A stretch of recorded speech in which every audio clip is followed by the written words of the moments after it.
बहुत समय पहले चंपकवन जंगल में भूरी चिड़िया अपनी माँ टुनटुनी चिड़िया और अपने पिता बंटी कबूतर के साथ रहती थी। भूरी चिड़िया के माता पिता उससे बहुत प्यार करते थे।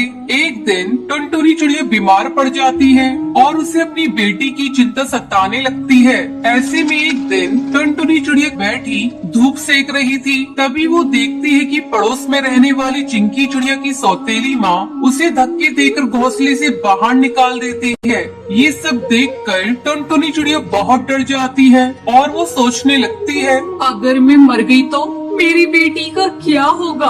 अगर बंटी कबूतर ने दूसरी शादी कर ली तो सौतेली माँ मेरी बेटी को इसी तरह घर से बाहर निकाल देगी। जब शाम को बंटी कबूतर घर लौटता है तो टुनटुनी उससे कहती है, सुनो जी, अगर मैं मर गई तो तुम दूसरी शादी मत करना, वरना सौतेली माँ मेरी बेटी पर बहुत अत्याचार करेगी। ये सुनकर बंटी कबूतर से समझाते हुए कहता है, टुनटुनी चिड़िया, मरे तुम्हारे दुश्मन, तुम ये कैसी बातें कर रही हो? तुम्हें कुछ नहीं होगा, तुम जल्दी ही ठीक हो जाओगी।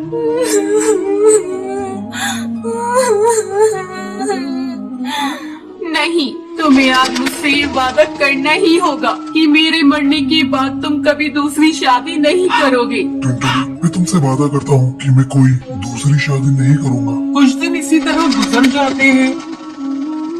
टुनटुनी की हालत दिन पर दिन बिगड़ती जा रही थी और एक दिन वो मर जाती है। भूरी चिड़िया अपनी माँ से लिपट कर रोने लगती है।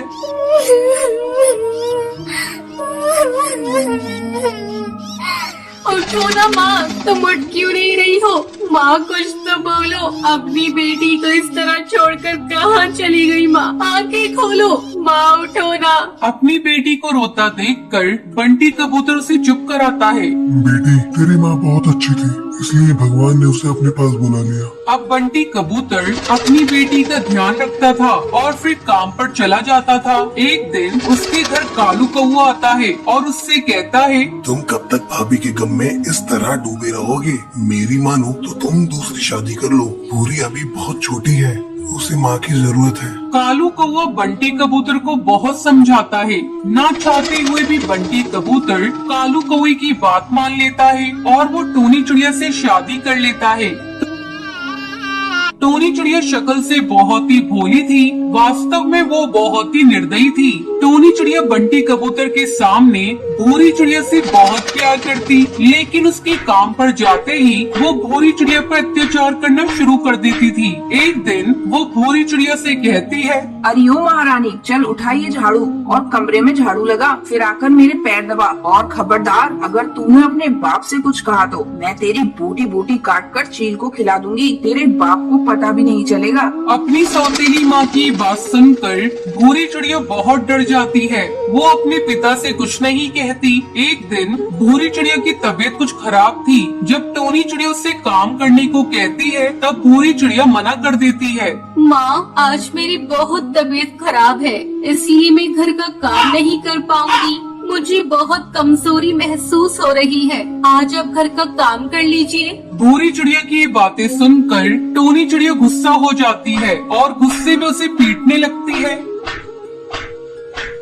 और उसे घोंसले से बाहर धक्का देकर निकाल देती है। उसी समय बंटी कबूतर किसी काम से वापस अपने घर आ रहा था। जब वो टूनी चिड़िया की हरकत देखता है तो गुस्से से आग बबूला हो जाता है और वो टूनी चिड़िया से कहता है, टूनी चिड़िया, मैंने अपनी बेटी के लिए तुमसे शादी की थी, तुम तो मेरी बेटी के साथ बहुत बुरा बर्ताव करती हो। तुम अभी और इसी वक्त मेरे घोंसले से बाहर निकल जाओ। ये सुनकर टूनी चिड़िया बंटी कबूतर से माफी मांगने लगती है। बंटी, मुझे माफ कर दो, ये भूरी बहुत ही ज्यादा बदतमीज है। तुम तो जानते हो ना मैं तुमसे और भूरी से कितना प्यार करती हूँ। तुम ही मुझे बताओ, मैं अपनी बेटी को नुकसान पहुँचा सकती हूँ क्या? वो टूनी चिड़िया को माफ नहीं करता और उसे घोंसले से भगा देता है। फिर बंटी कबूतर अपनी बेटी भूरी चिड़िया के साथ खुशी खुशी रहने लगता है।